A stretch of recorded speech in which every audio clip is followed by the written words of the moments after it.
श्रीमद् भागवत जी की चर्चा चल रही थी, बड़ी पावन। और ये जो तीर्थ में आप बैठे हो, ये कोई सामान्य भूमि नहीं, ये तीर्थ की भूमि है।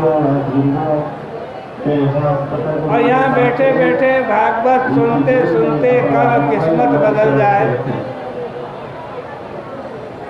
कब भगवान की भक्ति मिल जाए, भगवान का प्रेम मिल जाए,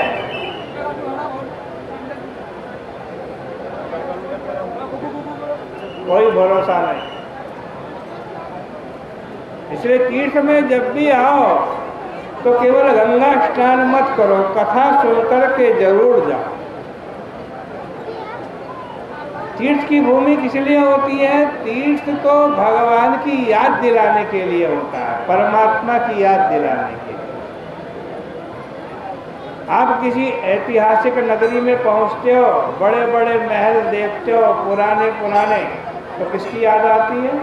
तो पुराने राजाओं की याद आती है। तीर्थ में जाते हो, ब्रह्म कुंड को देखते हो या गंगा जी को देखते हो, किसकी याद आती है? गंगा जी की याद आती है। फिर आप सोचो गंगा जी कहाँ से निकली? गंगा तो नारायण के चरणों से निकली, फिर नारायण की याद आती है। और भगवान की भक्ति करते करते सिद्धियां प्राप्त होने लगती है। लेकिन भगवान का भक्त सिद्धियों में नहीं उलझता। यही चर्चा आप भागवत पे सुन रहे थे। और ऋषभ देव ऐसे भगवान के भक्त, उनको सिद्धियां प्राप्त होने लगी, लेकिन उन्होंने सिद्धियों को स्वीकार नहीं किया। क्योंकि यदि सिद्धियों में भगत उलझ जाता है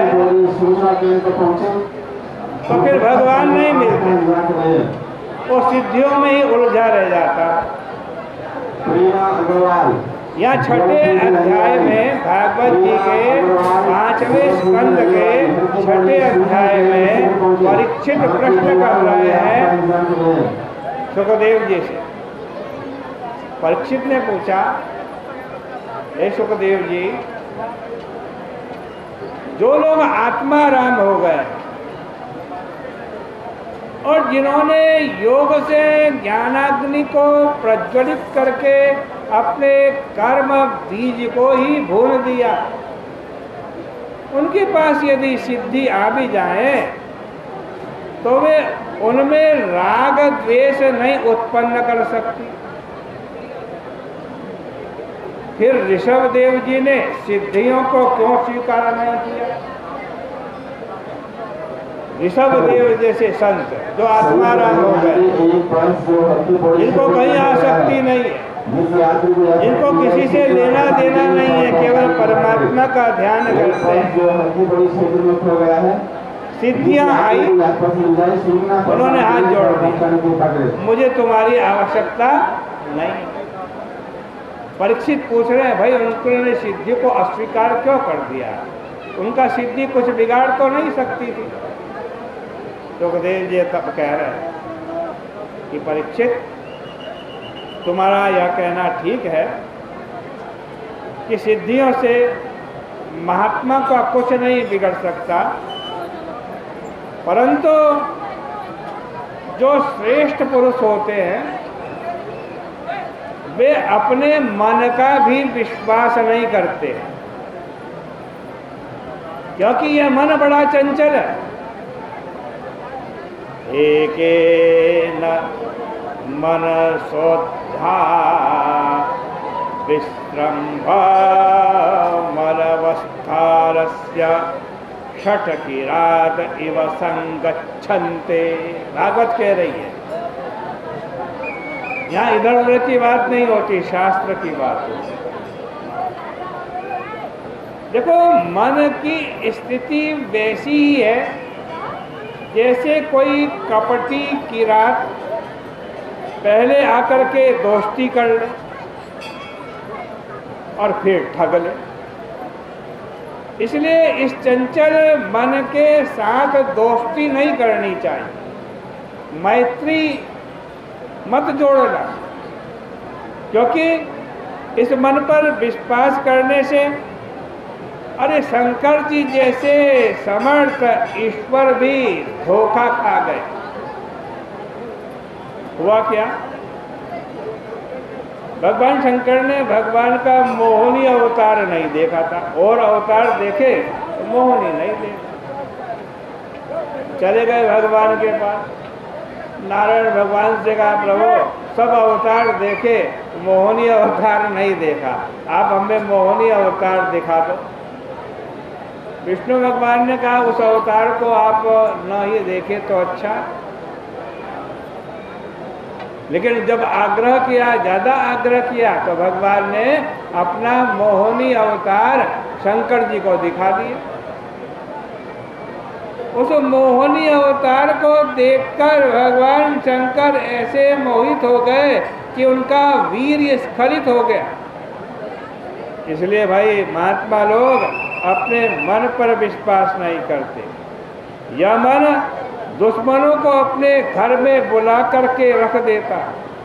जैसे पुंसचली स्त्री एक और तो अपने पति से बड़ी मीठी मीठी बातें करती है, फुसलाती है उसको, और दूसरी ओर अपने यार से दोस्ती जोड़ लेती है, वैसे ही ये मन भी करता है।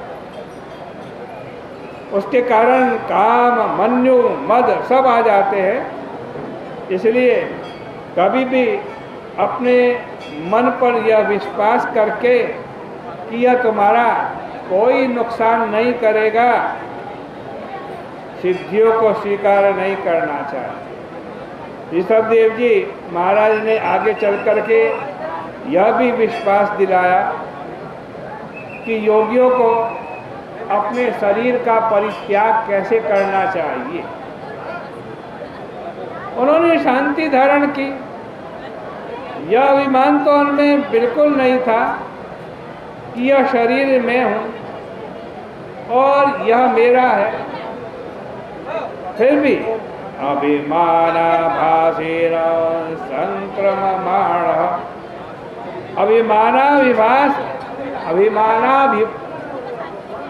अभिमानाभास से उनका शरीर चलता फिरता रहता था।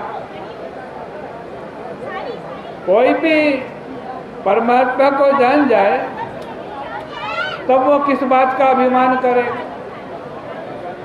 ईश्वर के वैभव के सामने अपना क्या वैभव है? ईश्वर की लंबाई चौड़ाई के आगे हमारी क्या लंबाई चौड़ाई है? ईश्वर के वजन के सामने हमारा क्या वजन है? ईश्वर के ज्ञान के सामने हमारा क्या ज्ञान है? ईश्वर के आनंद के सामने हमारा क्या आनंद है?